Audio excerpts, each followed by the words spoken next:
पहला प्रश्न है, किस स्थान के उत्खनन में तांबे की मुहरें प्राप्त हुई थी? तो हड़प्पा के उत्खनन में तांबे की मुहरें प्राप्त हुई थी। साथ में आप याद रखिएगा कि हड़प्पा सभ्यता या सिंधु घाटी सभ्यता का काल 2400 ईसा पूर्व से 1700 ईसा पूर्व माना गया है। सिंधु घाटी सभ्यता की खोज दयाराम साहनी ने 1921 ईस्वी में किया था। तो ये प्रश्न बार बार पूछा जाता है, आप इसे याद रखिएगा। अगला प्रश्न है कि कौन सी सभ्यता सिंधु घाटी सभ्यता के समकालीन मानी जाती है? तो उस काल में बहुत ही कम सभ्यता विकसित हुआ था, तो सिंधु घाटी सभ्यता के समकालीन मेसोपोटामिया के सभ्यता को माना जाता है, क्योंकि कई चीजें दोनों को सिमिलर मिला है। अगला प्रश्न देखते हैं। अगला प्रश्न है, महात्मा बुद्ध का जन्म, निर्वाण और ज्ञान की प्राप्ति किस तिथि को हुई थी? तो आपको बता दें कि महात्मा बुद्ध का जन्म, निर्वाण और ज्ञान की प्राप्ति तीनों सेम तिथि को हुई थी। काफी इंपॉर्टेंट पॉइंट है। तीनों क्या हुई थी? सेम तिथि को हुई थी। तीनों बैसाख पूर्णिमा के दिन हुआ था। किस दिन हुआ था? बैसाख पूर्णिमा के दिन। अगला प्रश्न है आपका कि कौटिल्य ने किस भाषा में अर्थशास्त्र की रचना की थी? तो उस काल में, जिस समय चंद्रगुप्त मौर्य का काल था, कौटिल्य का काल था, उस टाइम में ज़्यादातर जो संस्कृत में ही रचनाएं होती थी। तो कौटिल्य ने जो अर्थशास्त्र की रचना की है वो किस में की है? वो संस्कृत भाषा में की है। किस में की है? संस्कृत भाषा में, याद रखिएगा। अगला प्रश्न है कि अशोककालीन अभिलेखों को पढ़ने में सर्वप्रथम सफलता किसे मिली? तो उससे पहले काफ़ी लोगों ने कोशिश किया था अशोक के अभिलेखों को पढ़ने का, लेकिन किसी को सफलता नहीं मिली थी। पहली बार जेम्स प्रिसेप को अशोक के अभिलेखों को पढ़ने में क्या मिली थी? सफलता मिली थी। अगला प्रश्न है कि मंगोलों ने सबसे पहले किसके शासनकाल में भारत में क्या किया था? आक्रमण किया था। तो इल्तुतमिश के शासनकाल में मंगोलों ने सर्वप्रथम किस पे आक्रमण किया था? भारत में आक्रमण किया था। इल्तुतमिश किस वंश का शासक था? तो ये गुलाम वंश का शासक था। याद रखिए, किस वंश का था? गुलाम वंश का शासक था। अगला प्रश्न है कि दिल्ली सल्तनत के किस शासक ने सर्वप्रथम एक वस्त्र निर्माणशाला स्थापित की थी? तो मोहम्मद बिन तुगलक, काफी फेमस शासक था दिल्ली सल्तनत का। मोहम्मद बिन तुगलक ने क्या की थी? पहली बार एक वस्त्र निर्माणशाला का स्थापना किया था।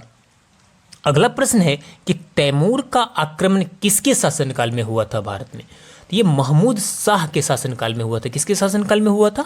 महमूद शाह के शासनकाल में तैमूर ने आक्रमण किया था। काफ़ी खूंखार आक्रमणकारी था। आप बचपन में कई किताबों में इसकी कहानियाँ पढ़े होंगे, तैमूर की कहानियाँ हम लोगों ने भी बचपन में पढ़ा है। तो अगला प्रश्न है, अंग्रेजों ने हुगली में 1651 में अपनी प्रथम कोठी किसकी अनुमति से बनाई थी? तो अंग्रेजों ने 1651 में शाह शुजा की अनुमति से क्या बनाई थी? हुगली में अपनी कोठी बनाई थी। अंग्रेज जब आए यहाँ पे तो व्यापार करना जब उन्होंने शुरू किया तो कई जगह पे या समुद्र के किनारे वाले एरिया में जहाँ पे उनका जहाज का लगाया जाता था, तो वहाँ पे कई कोठियाँ उन्होंने बनाना स्टार्ट किया। तो हुगली में उन्होंने शाह शुजा की अनुमति से क्या बनाई? अंग्रेजों ने कोठियाँ बनाई। अगला प्रश्न देख लीजिए, किसके विरुद्ध अंग्रेजों ने अवध के मध्यस्थ राज्य बफर स्टेट के रूप में रखा था? तो यह मराठों के क्या रखा था? मराठों के विरुद्ध। नेक्स्ट है, अगला जो प्रश्न है वो है आपका कि अकबर ऑफ कश्मीर किसे कहा जाता है? तो कश्मीर का अकबर जैनुन आबेदीन को कहा जाता है। किसे कहा जाता है? जैनुन आबेदीन को। इसकी कहानियाँ आप पढ़ेंगे, काफ़ी फेमस हुआ है यह भी काफ़ी अच्छे शासक था। तो इसे कश्मीर का क्या कहा जाता है? अकबर के नाम से जाना जाता है। अगला प्रश्न है कि दिल्ली के किस सुल्तान के कृषि के लिए अलग विभाग बनाया, फसलों का चक्रण, रोटेशन ऑफ क्रॉप्स करने की योजना की? क्योंकि देखिए, हमारा जब इतिहास उठा के देखेंगे तो हरित क्रांति से पहले भारत में भी अनाजों की काफ़ी कमी हुआ करती थी। तो कई राजा महाराजा हुए, कई शासक हुए जो कोशिश किए कृषि को बढ़ावा देने के लिए। तो उसमें एक शासक कौन था? ये था मोहम्मद बिन तुगलक, जिसने क्या किया, कृषि के लिए एक अलग विभाग बनाया जो फसलों का चक्रण, क्या होता है कि फसलों के चक्रण से अच्छी उपज मानी जाती थी। अगला प्रश्न है आपका कि कुत्ते तथा मनुष्य के एक साथ कंकाल किस ऐतिहासिक स्थान से प्राप्त हुए हैं। तो ये बुर्ज होम से प्राप्त हुए हैं। कहाँ से प्राप्त हुए हैं? बुर्ज होम से प्राप्त हुए हैं। अगला प्रश्न है कि दिल्ली के किस सुल्तान ने सर्वप्रथम सिंचाई पर कर लगाया था। तो सिंचाई पर कर लगाने वाले काफ़ी कम सुल्तान हुए हैं, क्योंकि जानते थे कि यहाँ पे फसलों की उतनी अच्छी उपज नहीं होती है, फसलों की स्थिति उतनी अच्छी है नहीं। तो दिल्ली के जो सुल्तान था वो था फिरोज तुगलक। कौन था? फिरोज तुगलक। अगला प्रश्न है आपका कि स्तमरारी बंदोबस्त किसके शासनकाल में प्रारंभ हुआ। तो ये प्रारंभ हुआ था लॉर्ड कॉर्नवालिस के शासनकाल में। किसके शासनकाल में? काफ़ी कुछ सुधार या काफ़ी कुछ आयोजन हुआ लॉर्ड कॉर्नवालिस के कार्यकाल में। तो ये किसके कार्यकाल में हुआ था? लॉर्ड कॉर्नवालिस के कार्यकाल में। नेक्स्ट है, अगला प्रश्न है कि शुंग राजवंश का संस्थापक कौन था। तो शुंग राजवंश का संस्थापक था पुष्यमित्र शुंग। कौन था? पुष्यमित्र शुंग। यह प्रश्न भी इस बार एग्जाम में क्या हुआ था? पूछा गया था। अगला प्रश्न है कि अनेकतावाद किस धर्म के सिद्धांत तथा मनोविज्ञान का मुख्य केंद्र है। तो अनेकतावाद की जो थ्योरी है यह जैन धर्म में दिया गया है। किस धर्म में दिया गया है? तो जैन धर्म में अनेकतावाद की सिद्धांत क्या किया गया है? दिया गया है। आप सभी को पता होना चाहिए कि जैन धर्म के जो प्रथम तीर्थंकर थे वो कौन थे? वो ऋषभदेव थे। कौन थे? ऋषभदेव थे। और जो VBI है, जो एग्जाम में बार बार पूछा जाता है, 23वें कौन थे? वो पार्श्वनाथ थे। और आपका जो अंतिम तीर्थंकर कौन थे? तो भगवान महावीर थे। तो ये तीनों VBI प्रश्न है, आप इसे याद रखिएगा। साथ में आपको बता दें कि भगवान महावीर को 12 वर्षों की कठिन तपस्या के बाद जिम्बिक ग्राम के समीप रिजुपालिका नदी के तट पर साल वृक्ष के नीचे तपस्या करते हुए क्या हुआ था? संपूर्ण ज्ञान का बोध हुआ था, यानी ज्ञान की प्राप्ति हुई थी। तो ये प्रश्न भी आप याद रखिएगा। साथ में आपको बता दूं कि प्रथम जैन संगति कब हुआ था? 300 ईसा पूर्व में, जो पाटलिपुत्र में हुआ था। द्वितीय बौद्ध संगति 512 ईसा पूर्व में, जो बल्लभी में हुआ था। ये दोनों VBI है। पहला बौद्ध संगति अस्तुलभद्र के अध्यक्ष थे उनके, और द्वितीय में श्रवण अध्यक्ष थे। तो नेक्स्ट क्वेश्चन देखते हैं। अगला प्रश्न है कि दिल्ली के किस सुल्तान ने स्वयं को दूसरा सिकंदर ईसानी कहा है। तो यह कहा है खुद को अलाउद्दीन खिलजी ने। किसने कहा है? अलाउद्दीन खिलजी। काफ़ी फेमस, काफ़ी खूंखार शासक रहा है अलाउद्दीन खिलजी। नेक्स्ट है, शेखुल हिंद की पदवी किसको दी गई है थी। तो शेखुल हिंद की पदवी ख्वाजा मोइनुद्दीन चिश्ती को दी गई थी। किसे? ख्वाजा मोइनुद्दीन चिश्ती को दी गई थी। अगला प्रश्न देख लीजिए कि किसके शासनकाल में मुगलों तथा मेवाड़ के राजा के बीच चित्तौड़ की हस्ताक्षरित हुई थी। तो ये हुआ था जहांगीर के शासनकाल में। किसके शासनकाल में? एक मेवाड़ ही ऐसा जो राज्य क्षेत्र था, मेवाड़ के जो राजा महाराजा थे जिन्होंने मुगलों के खिलाफ काफ़ी लड़े हैं, वो हार नहीं माने हैं। अगला प्रश्न है, ग्लोब पर कर्क रेखा भारत के कितने राज्यों से होकर गुजरती है। तो भारत के 8 राज्यों से होकर क्या होती है? कर्क रेखा गुजरती है। नेक्स्ट है आपका अगला प्रश्न है, विश्व का सबसे विशाल मरुस्थल कौन सा है। तो विश्व का सबसे विशाल मरुस्थल सहारा मरुस्थल है, जो अफ्रीका में स्थित है। भारत का सबसे बड़ा मरुस्थल कौन सा है? तो थार मरुस्थल है, जो कहाँ स्थित है? राजस्थान में स्थित है। नेक्स्ट है, भारत का मानक समय इंडियन स्टैंडर्ड टाइम कहाँ से लिया गया है। तो ये इलाहाबाद के पास नैनी से इसे क्या किया जाता है? लिया जाता है। नेक्स्ट है, अगला प्रश्न है, भारत के सबसे दक्षिणी छोर का नाम क्या है। तो भारत के सबसे दक्षिणी छोर का नाम है इंदिरा पॉइंट, जो ग्रेट निकोबार पर क्या है? स्थित है। भारत के सबसे उत्तरी छोर का नाम क्या है? तो वो है इंदिरा कौल। क्या है? इंदिरा कौल। इसे भी आप क्या कीजिएगा? याद रखिएगा। अगला प्रश्न है कि भारत का सबसे उत्तरी बिंदु इंदिरा कौल कहाँ स्थित है? तो ये है जम्मू कश्मीर में स्थित। कहाँ है? जम्मू कश्मीर में स्थित है। अगला प्रश्न है कि सौरमंडल में ग्रहों की संख्या कितनी है? ये सभी को पता होना चाहिए कि ग्रहों की संख्या कितना है, 8 है। नेक्स्ट है भारत के खोजकर्ता कौन थे? तो भारत का खोजकर्ता वास्को डी गामा को माना जाता है। अगला प्रश्न है कि भार नहीं है, यहाँ पे होगा थार। थार रेगिस्तान किस राज्य में स्थित है? तो ये राजस्थान में स्थित है। भारत किस गोलार्ध में स्थित है? तो भारत उत्तरी गोलार्ध में स्थित है। किस गोलार्ध में स्थित है? जब आप मैप पे जाएंगे, ग्लोब पे जाके देखेंगे तो आपको विषुवत रेखा से उत्तर में दिखाई देगा भारत। तो भारत किस गोलार्ध में है? उत्तरी गोलार्ध में क्या है? स्थित है। अगला प्रश्न है कि लीप वर्ष में कितने दिन होते हैं? तो लीप वर्ष में क्या होते हैं? 366 दिन होते हैं। नॉर्मल ईयर में 365 डेज होता है, आप सभी को पता है। भारत में राष्ट्रीय राजधानी क्षेत्र का नाम क्या है? तो भारत के जो राष्ट्रीय राजधानी क्षेत्र है उसका क्या नाम है? दिल्ली। नेक्स्ट, उत्तरी गोलार्ध व दक्षिणी गोलार्ध में दिन रात कब बराबर होता है? तो दोनों उत्तरी गोलार्ध में आपको बता दूं 21 मार्च और दक्षिणी गोलार्ध में 22 सितंबर को क्या होता है? दिन और रात क्या होता है? बराबर होता है। अगला प्रश्न है कि ध्रुवों पर कितने माह के दिन व रात होते हैं? तो ध्रुवों पर 6 माह के दिन, 6 माह दिन होता है और 6 माह रात होता है।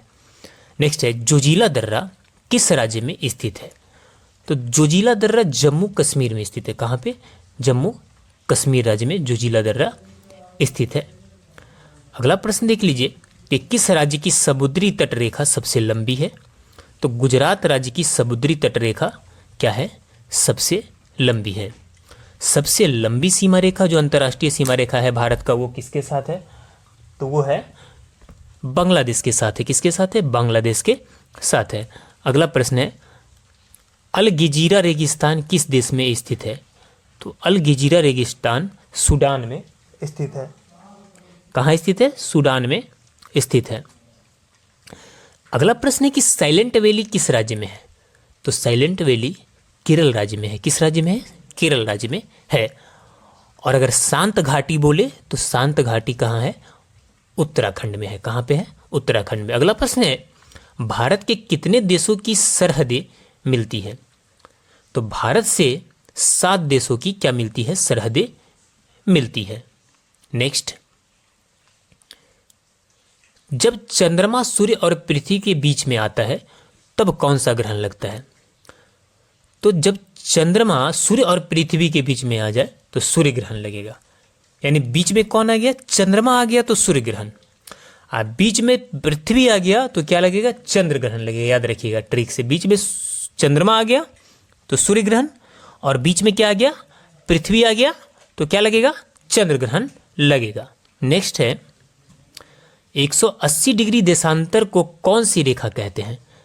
तो इसे अंतर्राष्ट्रीय तिथि रेखा कहते हैं। किसे कहते हैं? अंतर्राष्ट्रीय तिथि रेखा कहते हैं। नेक्स्ट है लीप वर्ष में कितने दिन होते हैं? अभी हमने इस प्रश्न को देखा था, लीप वर्ष में 366 दिन होता है। अगला प्रश्न है उत्तरी गोलार्ध में सबसे बड़ा दिन व सबसे छोटा दिन कब होता है? तो 21 जून और 22 दिसंबर। सबसे बड़ा दिन 21 जून, सबसे छोटा दिन 22 दिसंबर। महेंद्रगिरी की पहाड़ियां किन 2 राज्यों के तट पर है? तो महेंद्रगिरी की पहाड़ियां उड़ीसा और आंध्र प्रदेश के तट पर स्थित है। पब्बन द्वीप कहाँ स्थित है?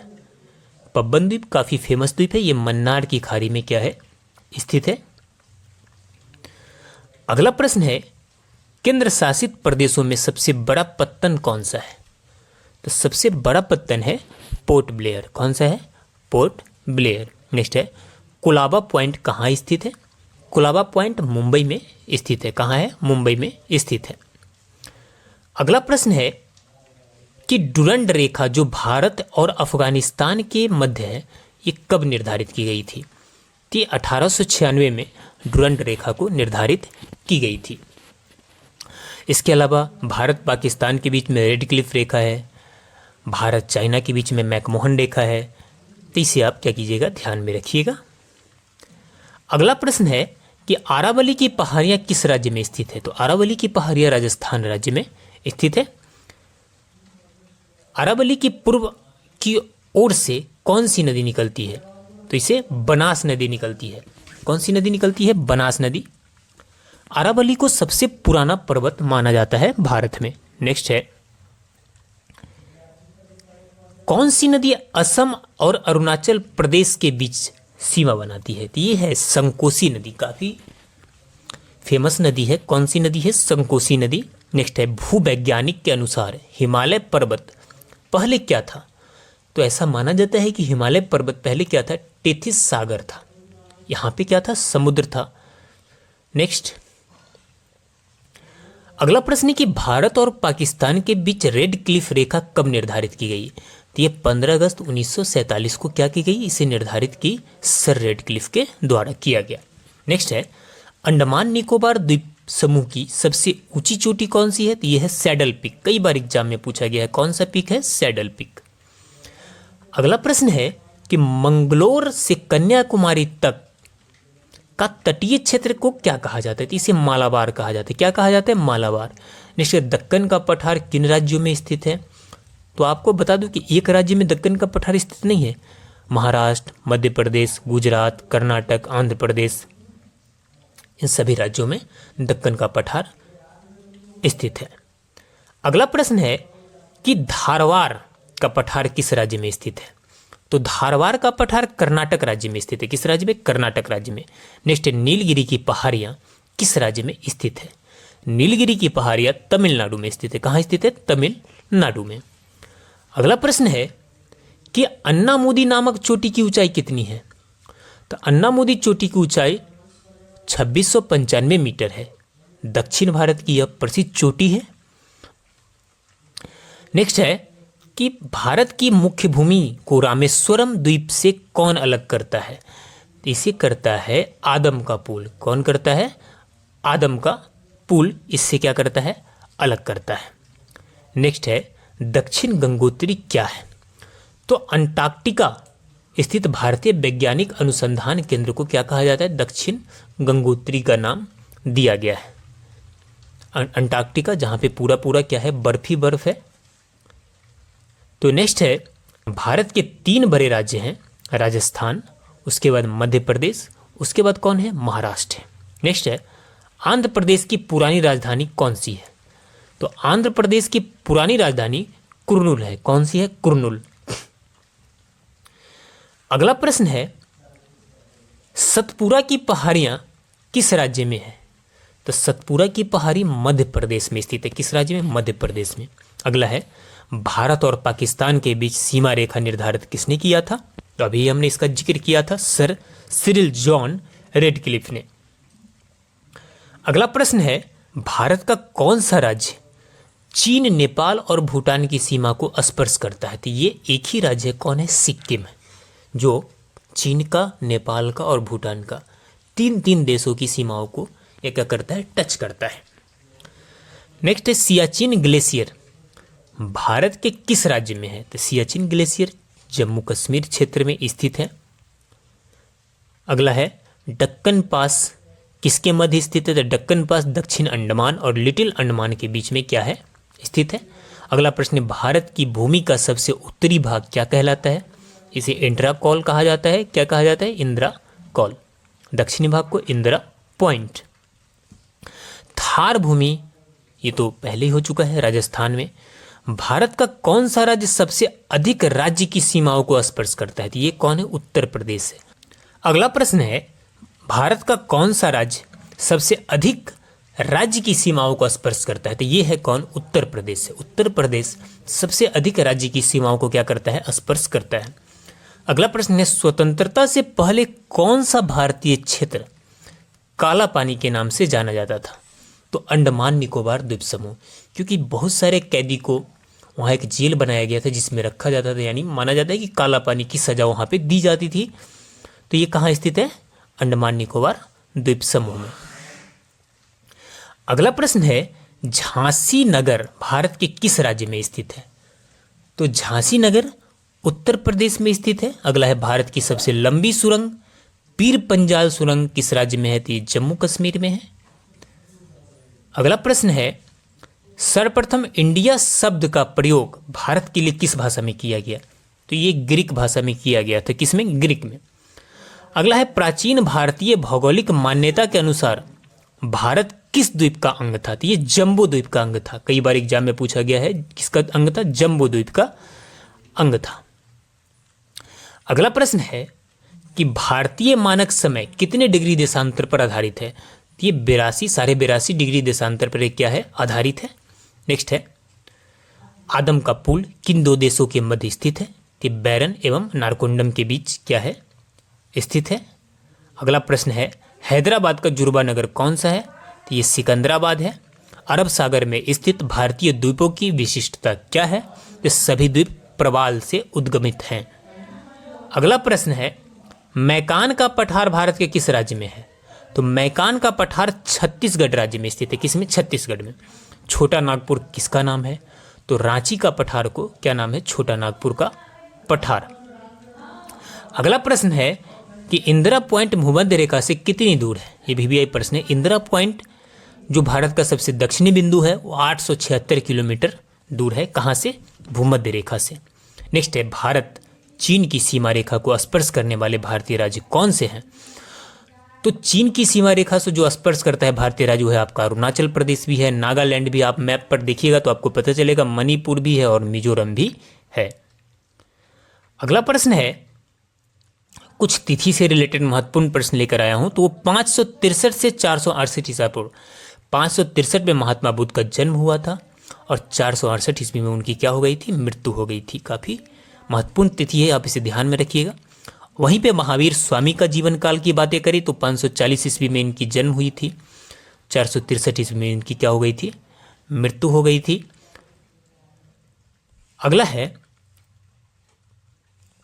यहां पर देख लीजिए कि राजगिरी में पहली बार बौद्ध संगति 483 ईस्वी में क्या हुआ था? ईसा पूर्व में पहला बौद्ध संगति हुआ था।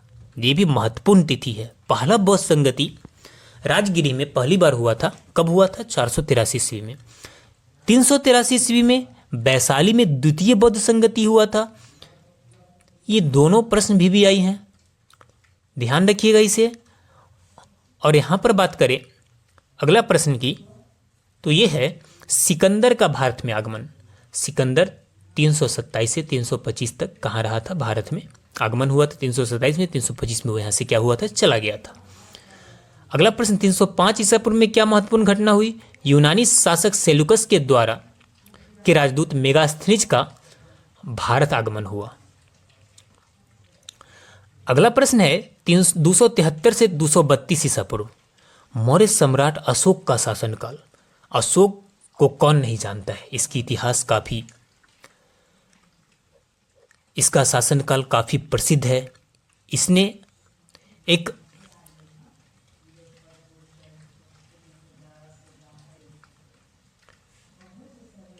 इसमें अखंड भारत के निर्माण में मौर्य सम्राट अशोक का महत्वपूर्ण योगदान था। अगला प्रश्न है 261 ईसा पूर्व, मौर्य सम्राट अशोक द्वारा कलिंग विजय कब किया गया? 261 ईसा पूर्व में कलिंग युद्ध जीता, जिसके बाद अशोक के जो है मन में, उसके चिंतन में परिवर्तन आ गया, उसकी सोच में परिवर्तन आ गया। अगला प्रश्न है कि 250 ईसा पूर्व की घटनाएं देख लीजिए। तो पाटलिपुत्र में तृतीय बौद्ध संगति हुआ था 250 ईसा पूर्व में। पहला राजगिरी, दूसरा वैशाली और तीसरा पाटलिपुत्र, तीनों याद रखिएगा। 190 ईसा पूर्व में इंडो ग्रीक आक्रमण हुआ भारत पर। 184 ईसा पूर्व में क्या हुआ?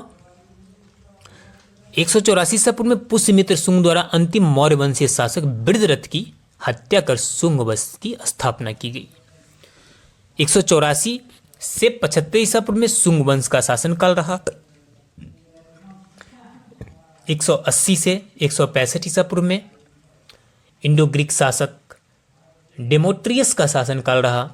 75 से 30 ईसा पूर्व तक कर्ण वंश का शासनकाल रहा और साथ में 155 से 130 ईसा पूर्व तक यवन शासक मिनांडर का शासनकाल रहा। किसका शासनकाल रहा? मिनांडर का। ईस्वी सन की बातें करते, ईस्वी सन की महत्वपूर्ण तारीख जो है उसकी ध्यान देते हैं हम। 14 से 15 ईस्वी में आसपास शक शासन, गुंदो फर्नीज का शासनकाल, ईसाई धर्म प्रचार हेतु रोमन संत सेंट टॉमस एक्विनस की भारत यात्रा, यूची कुसानो का भारत यात्रा, ये सारी चीज़ें 1415 ईस्वी में घटित हुआ। अगला जो महत्वपूर्ण पॉइंट है वो है 375 से 415 ईस्वी के आसपास की चंद्रगुप्त द्वितीय, जिसे विक्रमादित्य कहा जाता है, का शासनकाल है 375 से 415 ईसा पूर्व ईस्वी की बात कर रहे हैं। 415 से 455 ईस्वी की बात करें तो ये कुमारगुप्त का शासनकाल रहा। नेक्स्ट है 455 से 467 ईस्वी की बात करें तो स्कंदगुप्त का शासनकाल रहा। 540 ईस्वी में गुप्त शासन का समापन हो गया और 495 ईस्वी में द्वितीय हुन आक्रमण हुआ भारत पर, और 500 से 527 ईस्वी के आसपास भारत में हुनों का शासनकाल रहा। 1602 ईस्वी में डच कंपनी भारत से व्यापार प्रारंभ किया और इसके बाद 1605 से 27 ईस्वी में जहांगीर का शासनकाल रहा। किसका रहा? जहांगीर का शासनकाल रहा। जहांगीर ने ही प्रमुख रूप से माना जाता है कि अंग्रेजों को भारत में व्यापार करने का, कोठी बनाने का, यानी बहुत सारी चीज़ें जहांगीर के काल में ही ऑर्डर मिला अंग्रेजों को और उसने किया। अगला है 1606 ईस्वी। सिख गुरु अर्जुन देव को सम्राट जहांगीर द्वारा क्या कर दिया गया? प्राण दंड की सजा दिया गया। जो अर्जुन देव सिख धर्म के कौनवें गुरु थे? 5वें गुरु थे। नेक्स्ट है 1608 ईस्वी की बातें करें तो संत टूकाराम का जन्म विलियम हॉकिंस जहांगीर के दरबार में पहुंचा। 1619 ईस्वी में पुलिकट में डच फैक्ट्री स्थापित हुई। इस तरह से धीरे धीरे भारत में अंग्रेजों का वर्चस्व क्या हुआ? बढ़ता गया, विदेशी व्यापार बढ़ते गए। 1611 ईस्वी में मछलीपट्टनम में प्रथम अंग्रेजी फैक्ट्री स्थापित हुई। 1580 ईस्वी में अकबर के दरबार में गोवा से प्रथम जेसुइट मिशन आया। आगे है 1582 ईस्वी आ गया और आ गया अकबर का शासनकाल। 1582 में दीन इलाही की स्थापना की गई। दीन इलाही धर्म की स्थापना अकबर ने अलग से किया था। 1583 ईस्वी में इलाही संवत की शुरुआत की गई। 1600 ईस्वी आ गया और यहाँ आते आते ईस्ट इंडिया कंपनी की स्थापना हो गया। लगभग अंग्रेज पूरी तरह से भारत पर अपना वर्चस्व बढ़ाने की अपनी तैयारी करने लगे। 1602 ईस्वी आ गया, डच कंपनी भारत से व्यापार प्रारंभ कर दिया और इसके बाद 1605 ईस्वी से 1627 ईस्वी तक जहांगीर का शासनकाल रहा। इसमें अंग्रेजों ने काफ़ी कोठियाँ स्थापित की, काफ़ी अपना व्यापार इंक्रीज किया। अगला है विजयनगर के राज दरबार में आने वाला विख्यात मुस्लिम यात्री कौन था? ये था अब्दुल रज्जाक। विजयनगर के शासनकाल में आया था अब्दुल रज्जाक, भारत आया था। नेक्स्ट है कि मुगल सम्राटों में चित्रकला का पारखी कौन था? तो चित्रकला का स्वर्ण युग जहांगीर के शासनकाल को कहा जाता है। वास्तुकला का स्वर्ण युग शाहजहां के शासनकाल को कहा जाता है। आप जानते हैं कि शाहजहां ने क्या क्या नहीं बनवाया है, ताजमहल से लेकर हर चीज़ बनवाया, लाल किला। अगला प्रश्न है मौर्य साम्राज्य के अंत के बाद किस वंश का उद्भव हुआ? तो शुंग वंश का क्या हुआ था? उद्भव हुआ था। मौर्य के बाद कौन आया था? शुंग वंश आया था। अगला प्रश्न है भारत में यूरोपीय व्यापारियों के आगमन की सही क्रम क्या है? तो सबसे पहले पुर्तगाली आया था, उसके बाद डच, फिर अंग्रेज, फिर फ्रांसीसी। मिलाने वाले में आता है ऐसा प्रश्न, याद रखिएगा। अगला है 1833 चार्टर एक्ट के अनुसार बंगाल का गवर्नर जनरल अब भारत का गवर्नर जनरल हो गया था। इस प्रकार भारत का प्रथम गवर्नर जनरल कौन बना था? तो वो था लॉर्ड विलियम बेंटिक। कौन था? Lord William Bentinck. और प्रथम वायसराय कौन था? तो लॉर्ड कैनिन। याद रखिए कौन था? Lord Canning. अगला प्रश्न है कि किस बौद्ध संगति में बौद्ध धर्म के हीनयान और महायान शाखाओं का उदय हुआ था? तो इस दोनों का उदय हुआ था, आपको बता दें कि चतुर्थ बौद्ध संगति में। इसमें चौथे बौद्ध संगति में। साथ में बौद्ध धर्म से रिलेटेड कई चीज़ें आप याद रखिएगा, जैसे भगवान बुद्ध 29 वर्ष की अवस्था में गृह त्याग किया था इन्होंने, और इस गृह त्याग की घटना को क्या कहा गया? महाभिनिष्क्रमण कहा गया। क्या कहा गया था? महाभिनिष्क्रमण। इनके पहले गुरु अलार कलाम थे और इन्होंने अपनी जो पहला उपदेश दिया था वो पाली भाषा में दिया था, ये भी आप याद रखिएगा। और जो इनकी मृत्यु हुई थी वह महापरिनिर्वाण कहा गया। क्या कहा गया उसे? महापरिनिर्वाण। और इन्होंने जो पहला उपदेश दिया था उसे धर्मचक्र परिवर्तन कहा गया। क्या कहा गया? धर्मचक्र परिवर्तन कहा गया है। इन सारी चीज़ें, ये जो महत्वपूर्ण पॉइंट था याद रखिएगा। बाकी हमने प्रथम, द्वितीय, तृतीय और चौथे बौद्ध संगति के बारे में भी बता दिया है। चौथा बौद्ध संगति याद रखिए कि कुंडलवन कश्मीर में हुआ था, और इसके जो इसके समय में जो शासक था वो था कनिष्क के शासन के 98 ईस्वी में हुआ था। कब हुआ था? 98 ईस्वी में। तो बौद्ध धर्म से रिलेटेड कुछ महत्वपूर्ण पॉइंट थे। नेक्स्ट है, किस मुख्य उद्देश्य से अशोक ने अपनी प्रजा में धम्म का प्रचार किया था? तो बौद्ध धर्म के प्रचार के लिए, क्योंकि अशोक भी बौद्ध धर्म अपना लिया था और उसने काफ़ी बौद्ध धर्म को प्रचारित किया था, काफ़ी कोशिश किया था। महेंद्र और अपने पुत्र पुत्री संघमित्रा को श्रीलंका भेजा था बौद्ध धर्म के प्रचार के लिए। तो अशोक ने भी बौद्ध धर्म को काफ़ी बढ़ावा देने में मदद किया था। अगला प्रश्न है, शेरशाह सूरी अपने किस कार्य के लिए सर्वाधिक प्रसिद्ध था? तो प्रशासनिक सुधार। प्रशासनिक सुधार पहली बार अगर भारत में किसी ने लाया तो वो शेरशाह सूरी था। आप देखते होंगे ग्रैंड ट्रंक रोड, यहाँ वहाँ काफ़ी चीज़ें सुधार करवाया उसने। कब उसने? शेरशाह सूरी ने। मुतखब उत तवारिख नामक पुस्तक किसने लिखी है? ये अब्दुल कादिर बदायूनी ने लिखा है। किसने लिखा? अब्दुल कादिर बदायूनी ने। अगला प्रश्न है, अकबर के दरबार में एक विख्यात हिंदी कवि कौन रहते थे? ये अब्दुल रहीम था। कौन था? अब्दुल रहीम। इंडियन एसोसिएशन की स्थापना किसने की? सुरेंद्रनाथ बैनर्जी ने की। किसने की? सुरेंद्रनाथ बैनर्जी ने। अगला प्रश्न है, किस अंग्रेजी नेता को भारत का महान वृद्ध व्यक्ति कहा जाता है?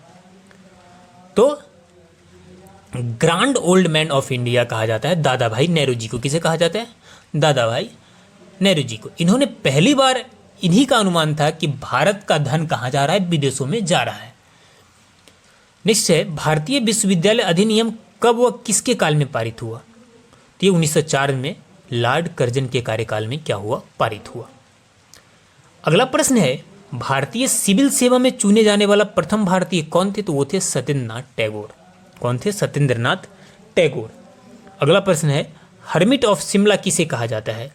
तो एओ ह्यूम को हर्मिट ऑफ शिमला कहा जाता है। किसे कहा जाता है? एओ ह्यूम को। भारतीय राष्ट्रीय कांग्रेस की प्रथम बैठक कहाँ हुई थी? इसकी स्थापना और प्रथम बैठक दोनों कहाँ हुआ था? मुंबई में ही हुआ था। नेक्स्ट है, भारतीय संघ के संस्थापक कौन थे? ये थे सुरेंद्रनाथ बैनर्जी। कौन थे? सुरेंद्रनाथ बैनर्जी। अगला प्रश्न है कि किसकी गिरफ्तारी के बाद भारतीय राष्ट्रीय कांग्रेस में नया मोड़ आ गया? तो बाल गंगाधर की गिरफ्तारी के बाद नया मोड़ आ गया था। बाल गंगाधर गरम दल के नेता माने जाते हैं। नेक्स्ट है, भारतीय राष्ट्रीय कांग्रेस की प्रथम बैठक में कितने लोगों ने भाग लिया? तो प्रथम बैठक जो मुंबई में हुआ था उसमें 72 लोगों ने भाग लिया था। कितने? 72 लोग।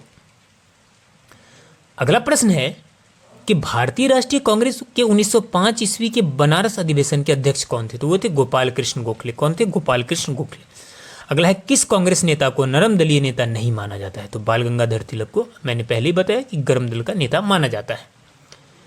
अगला प्रश्न है कि बंगाल का विभाजन कब व किस वायसराय ने किया था? तो 1905 में लॉर्ड कर्जन के कार्यकाल में बंगाल का क्या हुआ था? विभाजन हुआ था। भारतीय राष्ट्रीय कांग्रेस का प्रथम मुस्लिम प्रेसिडेंट कौन थे? तो वो थे बदरुद्दीन तैयब जी। कौन थे? बदरुद्दीन तैयब जी। अगला प्रश्न है, ब्रिटिश हाउस ऑफ कॉमन्स का चुनाव सर्वप्रथम किस भारतीय ने लड़ा था? ये दादा भाई नौरोजी ही लड़े थे। नेक्स्ट है, भारतीय कांग्रेस के साथ इंडियन एसोसिएशन का विलय कब हुआ? 1883 में हुआ था। अगला प्रश्न है, a nation in the making नामक पुस्तक किसने लिखी है? यह पुस्तक लिखी है सुरेंद्रनाथ टैगोर ने। किसने लिखी है? सुरेंद्रनाथ टैगोर ने। अगला प्रश्न है, लैंड होल्डर सोसाइटी की स्थापना किसने की? यह की द्वारकानाथ टैगोर ने। किसने की? द्वारकानाथ टैगोर ने। अगला प्रश्न है, भारतीय राष्ट्रीय आंदोलन 1905 से 1917 की अवधि क्या कहलाती है? तो इसे उग्रवादी चरण कहा जाता है। क्या कहा जाता है? उग्रवादी चरण। अगला प्रश्न है कि भारतीय राष्ट्रीय कांग्रेस की प्रथम महिला अध्यक्ष कौन थी? तो भारतीय राष्ट्रीय कांग्रेस की प्रथम महिला अध्यक्ष थी एनी बेसेंट। कौन थी? एनी बेसेंट थी। अगला है, गदर पार्टी के संस्थापक नेता कौन थे? तो गदर पार्टी के संस्थापक लाला हरदयाल को माना जाता है। किसे माना जाता है? लाला हरदयाल को। अगला है, स्वराज मेरा जन्मसिद्ध अधिकार है, मैं उसे लेकर रहूंगा। किसने कहा था? यह कहा था बाल गंगाधर तिलक ने। किसने कहा था? बाल गंगाधर तिलक ने। मार्ले मिंटो रिफॉर्म्स किस वर्ष हुआ? तो मार्ले मिंटो जो भारत में आया इसका रिफॉर्म्स 1909 में आया। अगला प्रश्न है, भारतीय परिषद अधिनियम 1909 का सर्वग्राही नाम क्या है? तो इसे का नाम है पार्लियामेंटो सुधार। भारत में गर्म दलीय कौन थे जो बाद में एक योगी व दार्शनिक बन गए?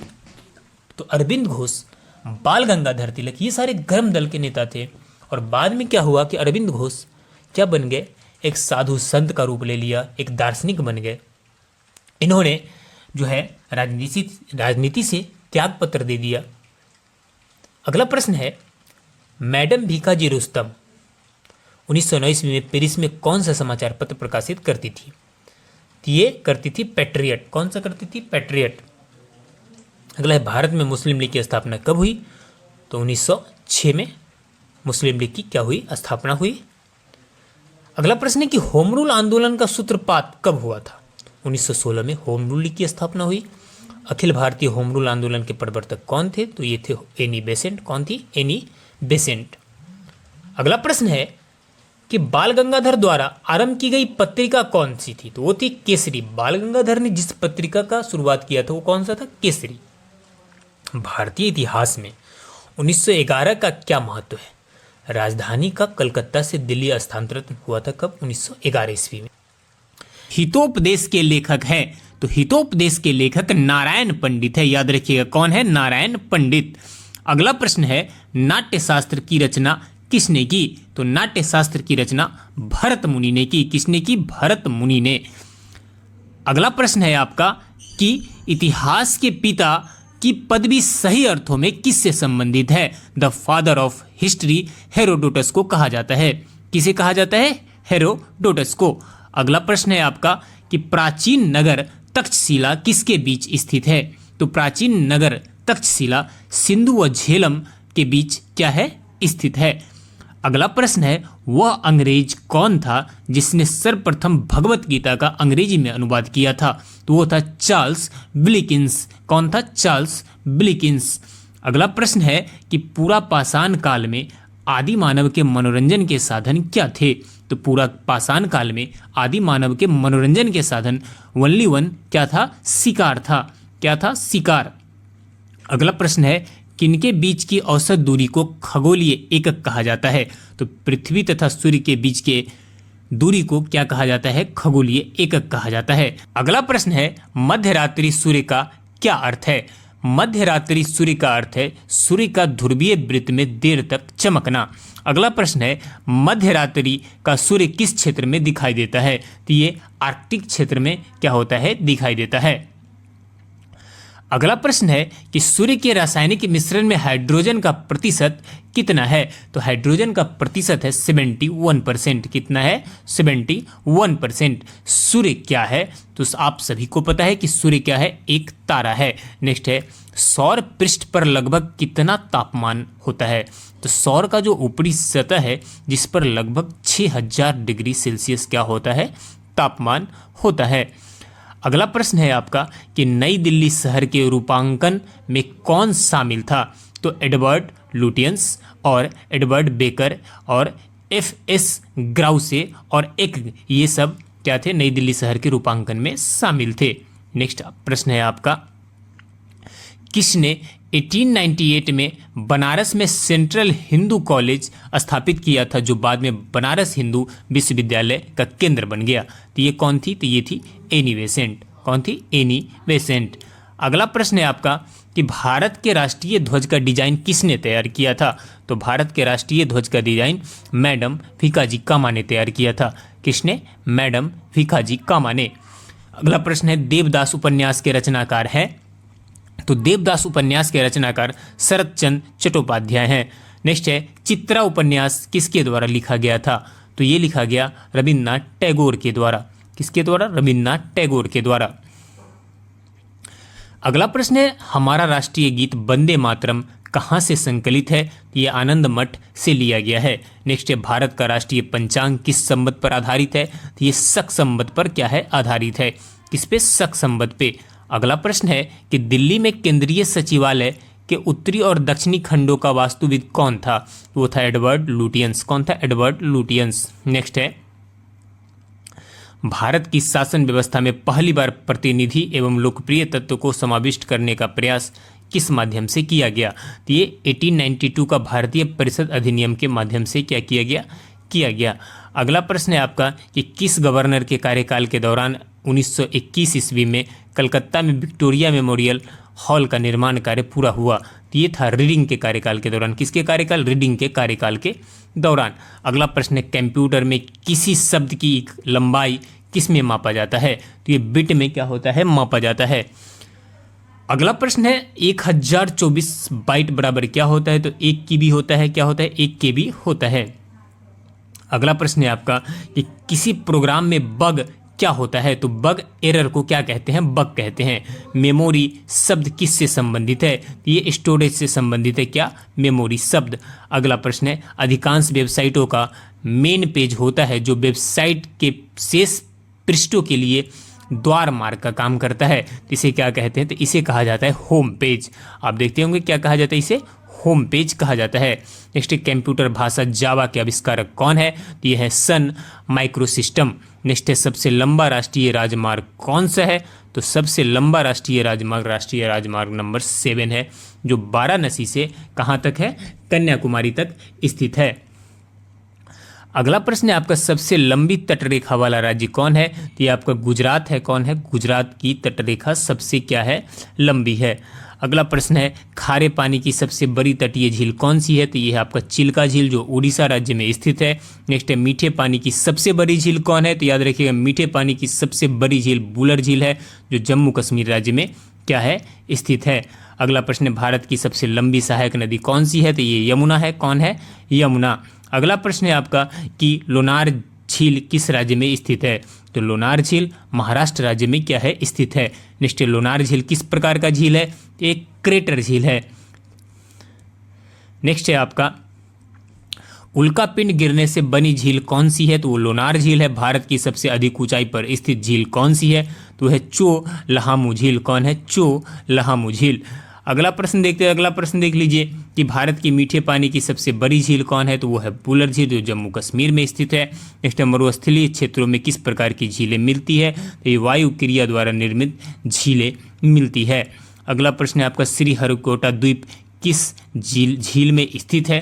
तो श्रीहरिकोटा द्वीप पुलिकट झील में स्थित है। नेक्स्ट हैदराबाद और सिकंदराबाद के मध्य कौन सी झील स्थित है? तो इसके मध्य हुसैन सागर झील क्या है? स्थित है। अगला प्रश्न था वेमनाथ झील किस राज्य में स्थित है? तो वेमनाथ झील केरल राज्य में स्थित है। नेक्स्ट है वेमनाथ झील में कौन सी द्वीप स्थित है? तो वेमनाथ झील में वेलिंगटन द्वीप क्या है? स्थित है। अगला प्रश्न है कि भारत का सबसे छोटा राष्ट्रीय राजमार्ग कौन सा है? तो ये है NH-47A। ये किस द्वीप पर स्थित है? तो ये वेलिंगटन द्वीप पर स्थित है। नेक्स्ट है अल्टमुदी झील केरल की किस प्रकार की झील है? तो ये लैगून झील है। कौन सी झील है? लैगून झील है। अगला प्रश्न है केबुल लामाजाओ नाम का तैरता हुआ राष्ट्रीय पार्क किस झील में स्थित है? तो ये लोकटक झील में क्या है? स्थित है। नेक्स्ट है चिल्का झील किस राज्य में स्थित है? तो चिल्का झील उड़ीसा राज्य में क्या है? स्थित है। अगला प्रश्न है चिल्का झील कैसे पानी का झील है? तो ये खारे पानी का झील है। भारत की सबसे बड़ी लैगून झील कौन सी है? तो ये है चिल्का झील। कौन सी है? चिल्का झील। अगला प्रश्न है आपका कि पुलिकट झील किस राज्य में स्थित है? यह आंध्र प्रदेश में स्थित है। नेक्स्ट है पुलिकट झील किस प्रकार की झील है? ये एक लैगून झील है। कैसी झील है? लैगून झील है। अगला प्रश्न है अशोक मेहता समिति किससे संबंधित है? तो ये पंचायती राज से संबंधित है। नेक्स्ट है कि 1977 में पंचायती राज व्यवस्था की समीक्षा के लिए गठित समिति की अध्यक्षता किसने की थी? तो अशोक मेहता ने की थी। किसने की थी? अशोक मेहता ने। अगला प्रश्न है पंचायती राज संस्थाओं के निम्नतर स्तर पर कौन है? तो है ग्राम सभा और पंचायत। कौन है? ग्राम सभा और पंचायत। नेक्स्ट ग्राम पंचायत का निर्वाचन करना करता है तो ये राज्य सरकार पे किस में निर्भर करता है? राज्य सरकार पे। नेक्स्ट है खंड स्तर पर पंचायत समिति है तो यह है प्रशासनिक प्राधिकरण। नेक्स्ट है पंचायती राज विषय है तो यह है राज्य सूची में। किस सूची में है? राज्य सूची में है।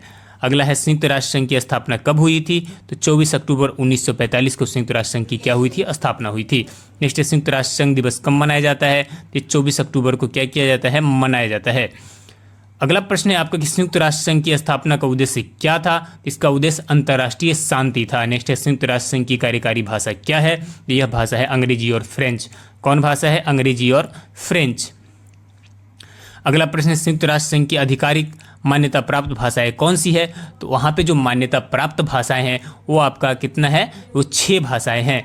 वो है अंग्रेजी, फ्रेंच, रूसी, अरबी, स्पेनिश और चीनी। नेक्स्ट है संयुक्त राष्ट्र संघ के ध्वज पर किस वृक्ष की शाखाओं का प्रतीक चिन्ह है? ये जैतून की शाखाओं का क्या है? प्रतीक चिन्ह बनाया गया है। अगला प्रश्न, वर्तमान में संयुक्त राष्ट्र संघ के कितने सदस्य राष्ट्र हैं? तो 193 हैं। नेक्स्ट, संयुक्त राष्ट्र संघ की सुरक्षा परिषद में कितने सदस्य होते हैं? तो 5 अस्थायी और 10 अस्थायी सदस्य होते हैं। अगला प्रश्न है आपका कि सुरक्षा परिषद के अस्थायी सदस्य कौन कौन है? तो संयुक्त राज्य अमेरिका, रूस, फ्रांस, ब्रिटेन और चीन ये सुरक्षा परिषद के अस्थायी सदस्य हैं। अगला प्रश्न देख लीजिए आप। नेक्स्ट क्वेश्चन है कि सुरक्षा परिषद के अस्थायी सदस्यों को क्या विशेषाधिकार प्राप्त है? तो वीटो का विशेषाधिकार क्या है? उन्हें प्राप्त है। अगला प्रश्न है आपका कि अंतर्राष्ट्रीय न्यायालय कहाँ है? ये नीदरलैंड हेग में स्थित है। नेक्स्ट क्वेश्चन है अंतर्राष्ट्रीय न्यायालय में कितने न्यायाधीश होते हैं? तो अंतर्राष्ट्रीय न्यायालय में कुल 15 न्यायाधीश होते हैं। नेक्स्ट क्वेश्चन, अंतर्राष्ट्रीय न्यायालय में प्रथम भारतीय न्यायाधीश कौन थे? तो वो थे डॉक्टर नागेंद्र सिंह। कौन थे? डॉक्टर नागेंद्र सिंह। अगला प्रश्न, संयुक्त राष्ट्र संघ का मुख्यालय कहाँ है? तो ये न्यूयॉर्क में स्थित है।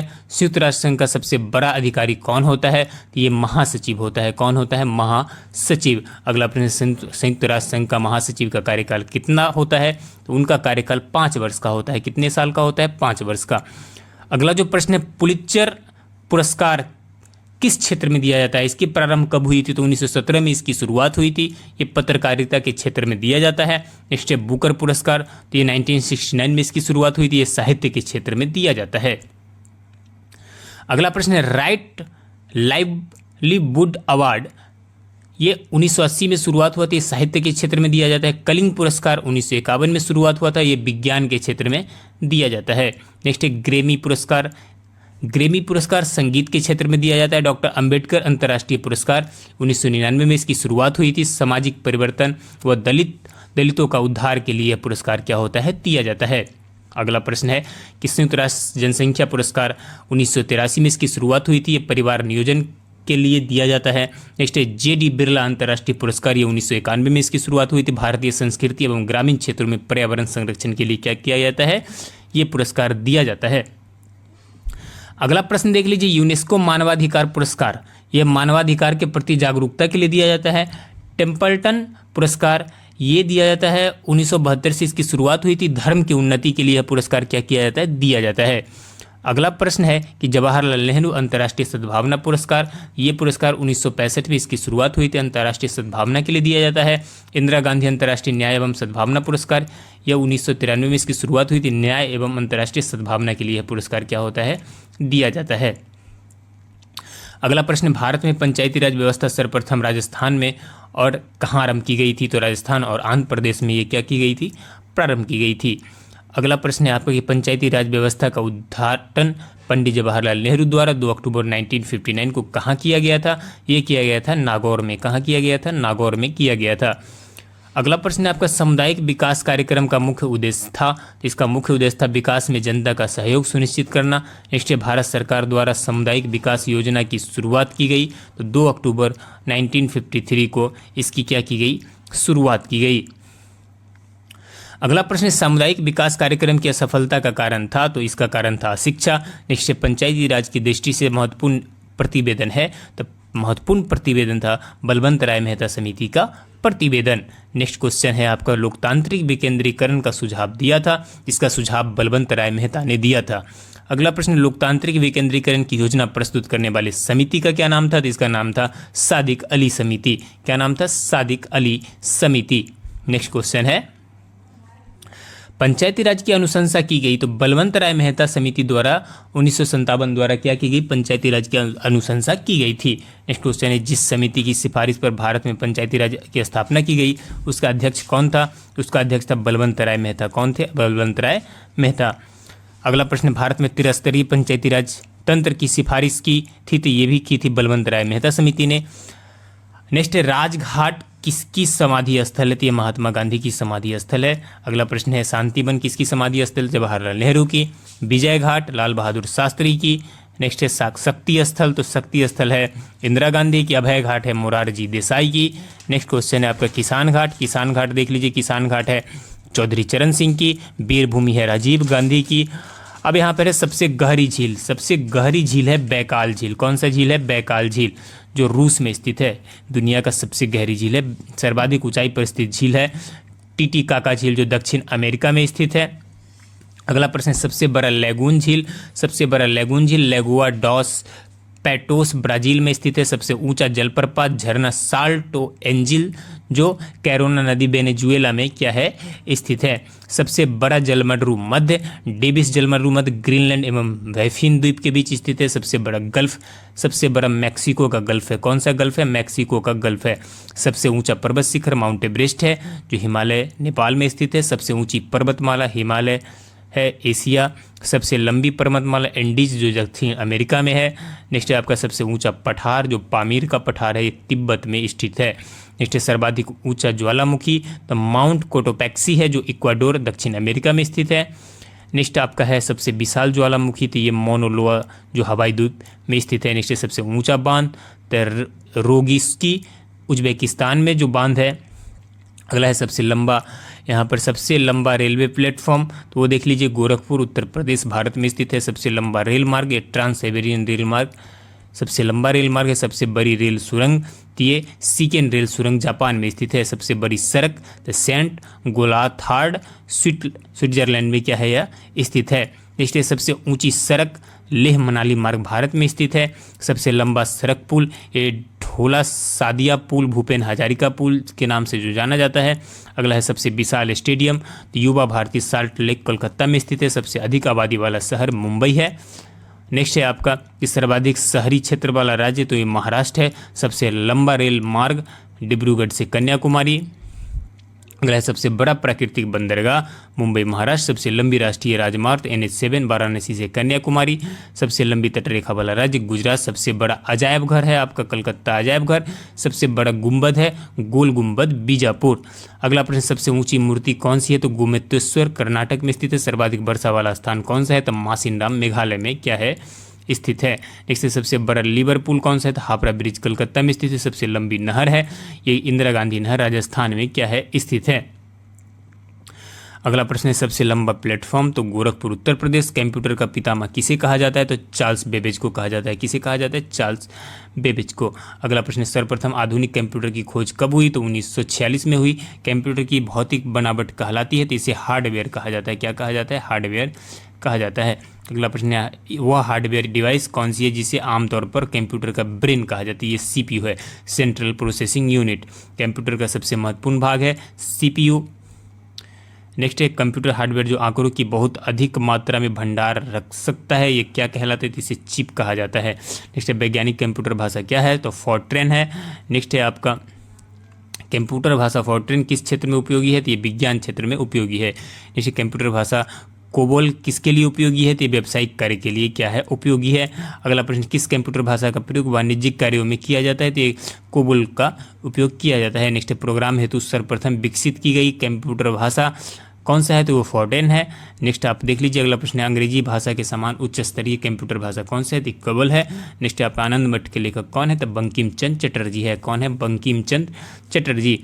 अगला प्रश्न है आपका भूदान आंदोलन किसने प्रारंभ किया था? तो ये विनोबा भावे ने प्रारंभ किया था। लाइफ डिवाइन पुस्तक के लेखक कौन है?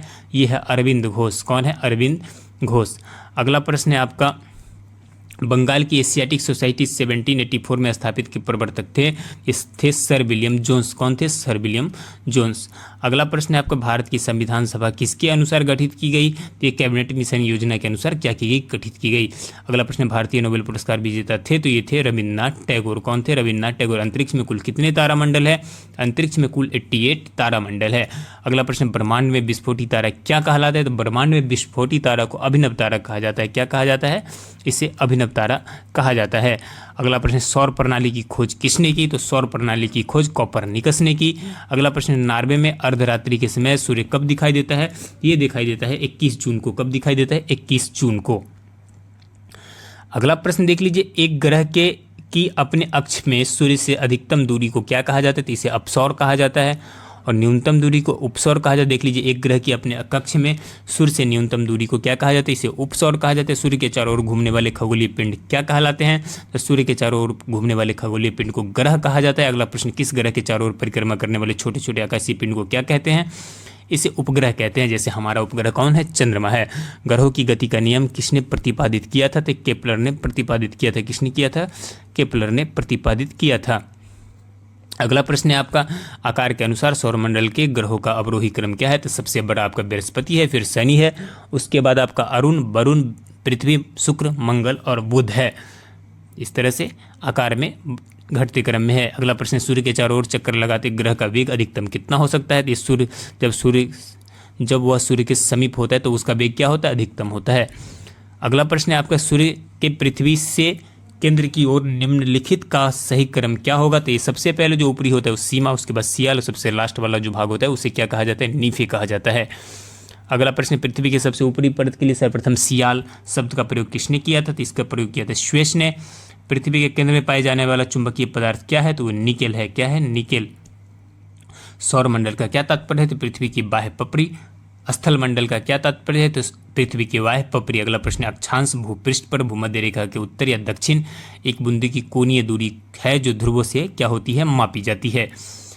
अगला प्रश्न है, स्थल मंडल की मोटाई भूकंपीय तरंगों के आधार पर कितनी मापी गई है, तो ये 100 किलोमीटर मापी गई है। अक्षांश भूपृष्ठ पर भूमध्य रेखा के उत्तर या दक्षिण एक बिंदु की कोणीय दूरी है जो ध्रुवों में क्या होती है, मापी जाती है। अगला प्रश्न देख लीजिए कि धरातल से भूगर्भ की ओर जाने पर गहराई के साथ तापमान वृद्धि दर क्या है, तो 1 डिग्री सेल्सियस जब वृद्धि दर होगा 32 मीटर चलने के बाद कितना होगा, 1 डिग्री सेल्सियस तापमान क्या हो जाएगा, बढ़ जाएगा। पृथ्वी पर सबसे उच्चतम तापक्रम रिकॉर्ड किए जाते हैं, ये 25 डिग्री उत्तरी अक्षांश पर सबसे उच्चतम तापमान होता है।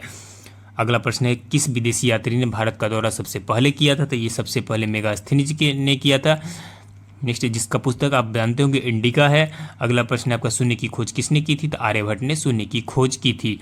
अगला प्रश्न, महापाषाण संस्कृति 1500 ईसा पूर्व से 1000 ईसा पूर्व हमेशा हमें दक्षिण भारत के उस ऐतिहासिक युग से परिचित कराती है जब महापाषाण काल में उपयोग में लाए जाते थे बड़े पत्थरों के घेरी गई समाधियाँ या कब्र। अगला प्रश्न है आपका कि किस पुस्तक को 15 भारतीय और 40 विदेशी भाषाओं में अनुवाद किया जा चुका है, तो ये कौन सा पुस्तक है, ये पंचतंत्र है। कौन सा है, पंचतंत्र।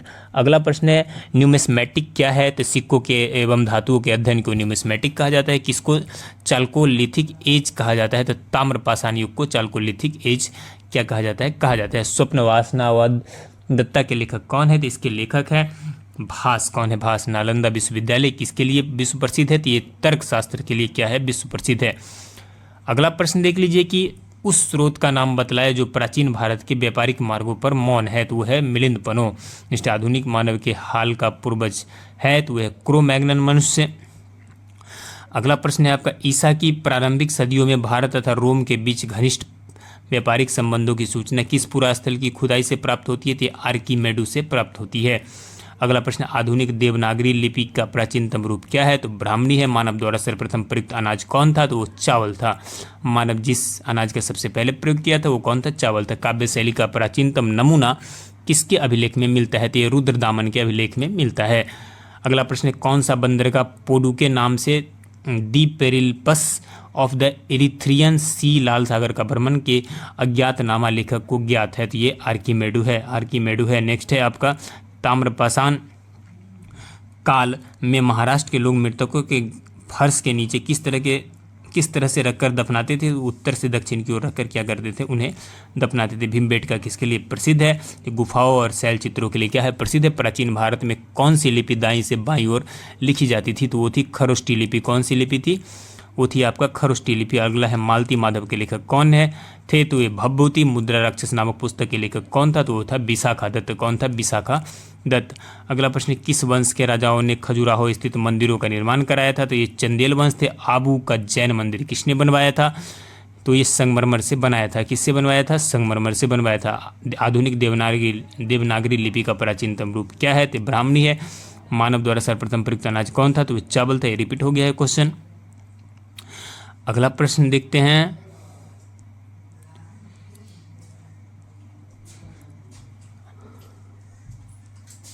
अगला प्रश्न है आपका कि इस एलिफेंटा की गुफाएं मुख्यतः किस धर्म के मतावलंबियों के उपयोग के लिए काटकर बनाई गई थी? तो ये शैव धर्म के लिए बनाई गई थी। अगला प्रश्न, एलिफेंटा के प्रसिद्ध शैल को काटकर बनाए गए मंदिरों का श्रेय किसे दिया जाता है? तो ये राष्ट्रकूटों को क्या किया जाता है? दिया जाता है। अगला प्रश्न, अजंता एलोरा की गुफाएं किस नगर में स्थित है? तो औरंगाबाद में स्थित है। कोणार्क का सूर्य मंदिर किसने बनवाया था? तो ये नरसिंह देव बर्मन ने क्या किया था? इसे बनवाया था। और अगला प्रश्न, किस मंदिर को काला पैगोडा के नाम से जाना जाता है? तो कोणार्क के सूर्य मंदिर को काला पैगोडा के नाम से जाना जाता है। आपको अगर हमारे यह मेहनत पसंद आया हो तो हमारे चैनल को सब्सक्राइब कर दीजिए और इस वीडियो को लाइक जरूर कीजिएगा। चलिए मिलते हैं अगली क्लास में, तब तक के लिए जय हिंद।